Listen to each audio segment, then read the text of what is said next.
So I've been asked, how do you make a really good pie crust? Well, this is my grandmother's recipe. It's about maybe 50, 60 years old. I think it was a Wesson recipe.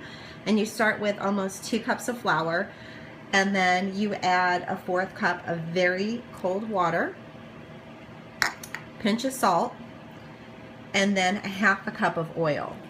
You may need a little bit more oil just depending on the consistency, but you want to take that, mix it up,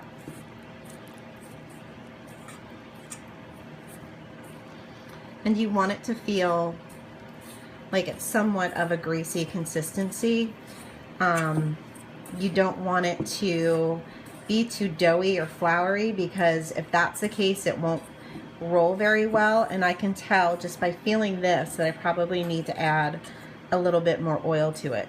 So I'll go ahead and do that.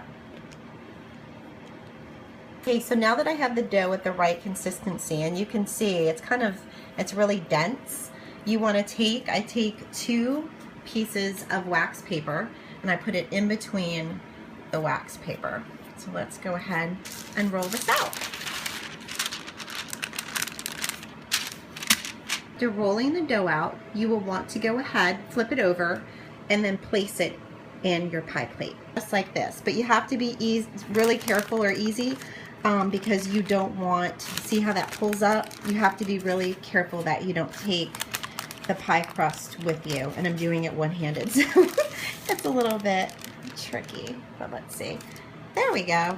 All right, perfect.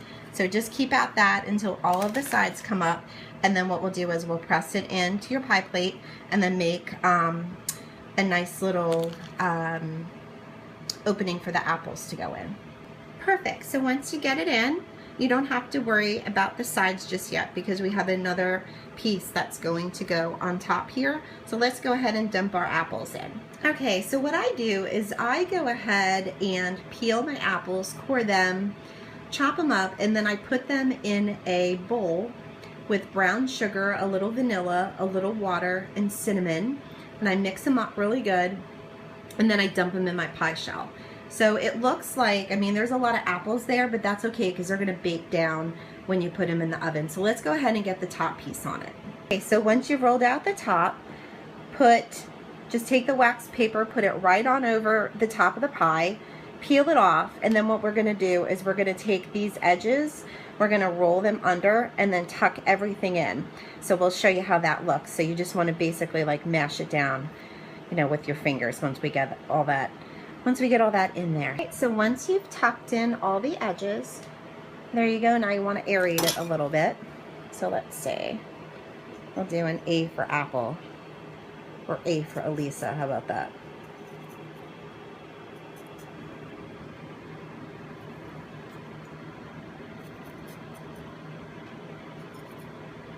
And then some people use egg. They put, I think, egg white on the top. My grandmother used to use milk. So what we'll do is we'll just put a little bit of milk on the top of here, and then it's ready to go in the oven.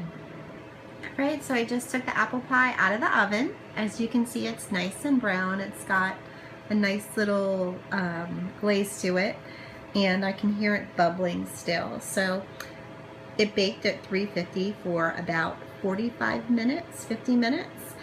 I have a convection oven, so I think that helps a little bit in the cooking process. But there you have it, your apple pie. And what I would do as far as the flour in the beginning, and I know it's hard for some, especially if you haven't worked with a pie crust before, is I would probably, instead of doing a 1/2 cup of oil, I would probably, for 2 cups of flour, bring it to about 3/4 cup of oil, and then a 1/4 cup of very cold water and a dash of salt.